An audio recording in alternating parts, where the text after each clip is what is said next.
আমাদের দাবি হলো জুলাই সনদের আইনি ভিত্তি দিতে হবে, জনগণের দাবি।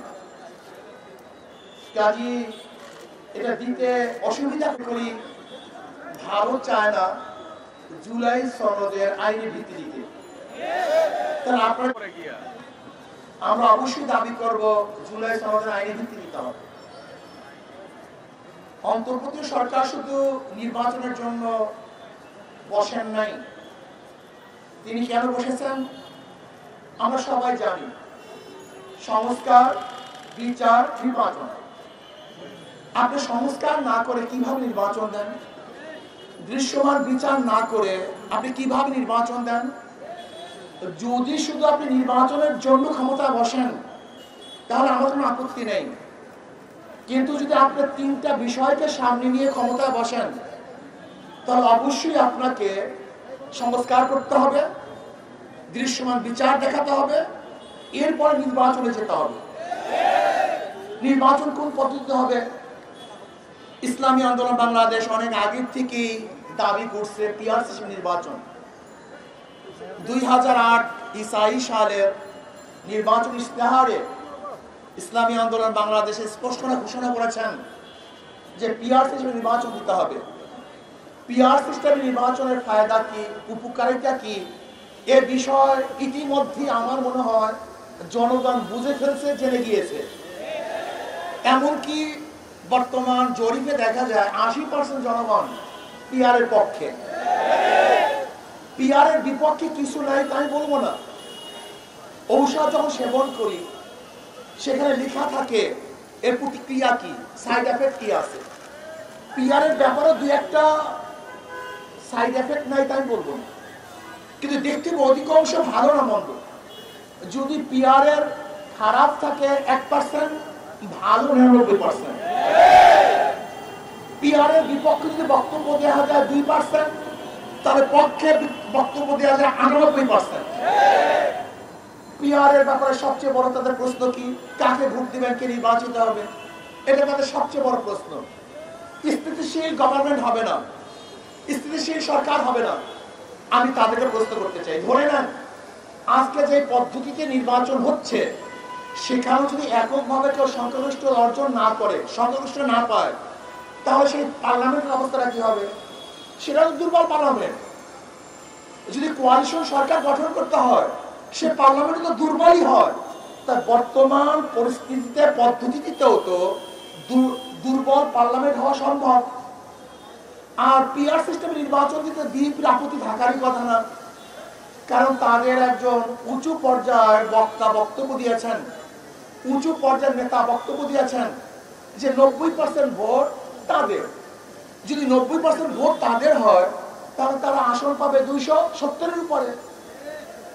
বাস, তাতে এককভাবে সরকার গঠন করতে পারছে, সমস্যা কোথায়? বরং আর ঝামেলা মুক্ত সরকার গঠন করতে পারবে। পিআর সিস্টেম নির্বাচনের ব্যাপারে তো যা খোদ বিএনপি বক্তব্য দিয়েছেন, কি বলছেন? তিনি জাতীয় সংসদ গঠন করবেন, জাতীয় সরকার গঠন করবেন। তা জাতীয় সরকারটা কিভাবে হবে আমাকে বলুন? সবার সম্মিলিত যে সরকার হয় সেই সরকারটা তো জাতীয় সরকার হয় না, একক সরকারকে জাতীয় সরকার বলা হয়। তাই যেহেতু সবার সম্মিলিত সরকারকে জাতীয় সরকার বলা হয়, আর পিআর পদ্ধতিতে তো সমস্ত দলে, সমস্ত মতে, সমস্ত আদর্শের মানুষগুলো সংসদে যাবে। কাজে সেহেতু বিএনপির বক্তব্য অনুযায়ী তো পিআর সিস্টেমের নির্বাচনের প্রয়োজন। পিআর নির্বাচনের সবচেয়ে বড় ফায়দাটা কি? ফ্যাসিস্ট তৈরি হবে না, কালো টাকা সরাসরি হবে না, পেশির শক্তি ব্যবহার করতে পারবে না, ভোট ছিনতাই হবে না, কারোর ভোট বিফলে যাবে না, পচবে না। সব দলীয়, সব আদর্শের, সব মানুষের সংসদ হবে, যেখানে থাকবে মুসলমানদের প্রতিনিধি, হিন্দুদের প্রতিনিধি, খ্রিস্টানদের প্রতিনিধি, সেখানে থাকবে ডান বাম সমস্ত প্রতিনিধি, সেখানে থাকবে। রাস্তায় আন্দোলন করতে হবে না, আমাদের আলোচনা হবে সংসদের মধ্যে, রাস্তায় চিল্লাচিল্লির কোনো প্রয়োজন নেই। আজকে অনেকেই বলতেছেন যে অমুকের নেতৃত্বে আজকে যুগপৎ আন্দোলন। আমি ওই সমস্ত পত্রিকা সাংবাদিক বন্ধুদেরকে বলবো, সাংবাদিকতা শিখেন। যুগপৎ আন্দোলন প্রত্যেকের জায়গা থেকে করে, কারণ নেতৃত্ব করে না। মানে ইসলামী আন্দোলন বাংলাদেশে প্রথম যুগপৎ এই পিআর সিস্টেমের নির্বাচনের দাবি তুলছে। কাজী আমি সাংবাদিক বন্ধুদেরকে বলবো, লিখবেন, বলবেন, দাড়ি খামা যেন ঠিক থাকে। পিআর সিস্টেমে নির্বাচন দিতে হবে, এই জাতির দাবি। যদি আপনারা মনে করেন যে ঐক্যবদ্ধ কমিশনে আপনার সিদ্ধান্ত বুঝতে না পারেন, সহজ কথা, আপনারা গণভোট দেন, রেফারেন্ডাম দেন। যদি জনগণ পিআর সিস্টেম নির্বাচনের পক্ষে থাকে তাহলে আমরা অবশ্যই দাবি করতে পারি। আর যদি জনগণ পিআর সিস্টেম নির্বাচন না চায় তাহলে আমরা দাবি করব না। অন্তর্বর্তী সরকারকে বলবো, অবশ্যই আপনি রেফারেন্ডাম দেন, গণভোট দেন।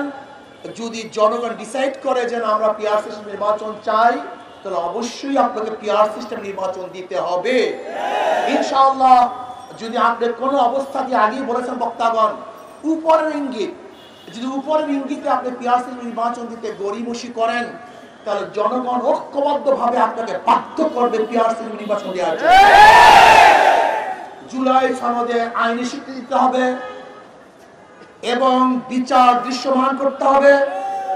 যদি তা না করেন সংস্কার করতে হবে।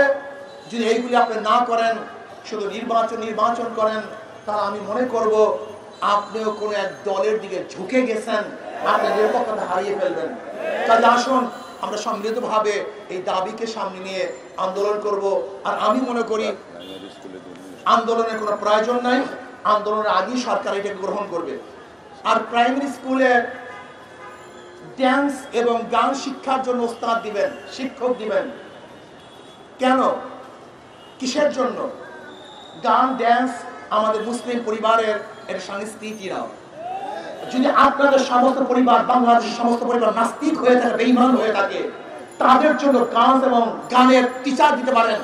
যদি ব্রাহ্মণ ভাষার মুসলমানদের দেশে কোনো অবস্থাতেই গানের টিচার দেওয়া যাবে না।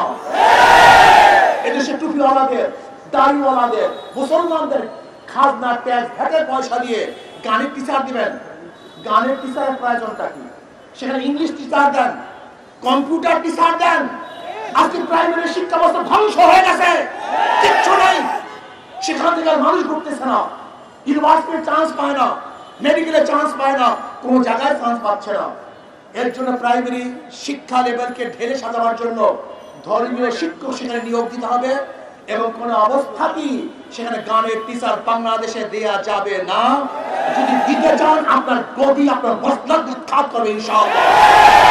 ভাগ্যবী পেয়েছেন আপনি, মনে যা চায় তাই করবেন আপনি। 92% মুসলমানদের দেশ, এদেশে কোনো অবস্থাতেই ইসলামের সংস্কৃতির বাইরে কোনো কাজ করা যাবে না। কাজে আসুন আমরা সবাই এখন মিছিল করব এবং পিয়াসের নিষ্কাশনের জন্য আমরা দাবি যে করছি এটা অবশ্যই সরকারকে দিতে হবে। আল্লাহ আমাদের সবাইকে কবুল করে নেন।